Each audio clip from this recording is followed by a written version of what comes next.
আসসালামু আলাইকুম, good morning. সকালে একটা ব্লগ শেয়ার করছি আমি আপনাদের সাথে। এটা হচ্ছে আমার ছাদ বাগান, যেখানে গোলাপি জবা, অপরাজিতা, ওফ, রেন নাই তাও রেন লিলি, অসময়ে একটি ফুল ফুটে আছে। তো আপাতত এই ফুলগুলোই আছে। এখন চলে আসলাম রান্নাঘরে। এখানে আমি আগে থেকেই প্যানকেকের ব্যাটার রেডি করে রেখে গিয়েছিলাম। বড় মেয়ে বলেছে প্যানকেক খাবে, তো আমি ডিম, দুধ, তেল, চিনি, বেকিং পাউডার, এই তো এগুলো দিয়ে একটা ব্যাটার তৈরি করে রেখে গেছিলাম ঝটপট। এখন একে দিয়ে বানিয়ে নিচ্ছি।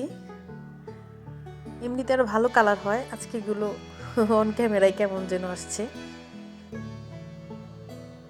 তো এই যে একটা একটা করে দিচ্ছি, পাশে রেখে দিচ্ছি, তাড়াহুড়ো তো তাই একসাথে দুটো করে দিয়ে দিচ্ছি। আমার বড় মেয়ে ইচ্ছে হলো এটাতে স্প্রিঙ্কেল দিবে, তো সে দিয়ে দিল।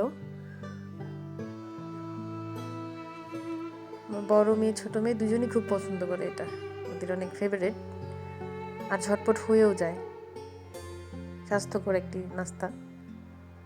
এই তো আমার প্যানকেক হয়ে গেল। এখন আমি চা বসাবো আমার জন্য। সকালে আমি মূলত চা খাই, চার সাথে একটা কুকিজ বা বিস্কিট, এইটুকুই আমার নাস্তা সকালে। তো আমি চার পানি বসিয়ে একটু চিনি দিলাম।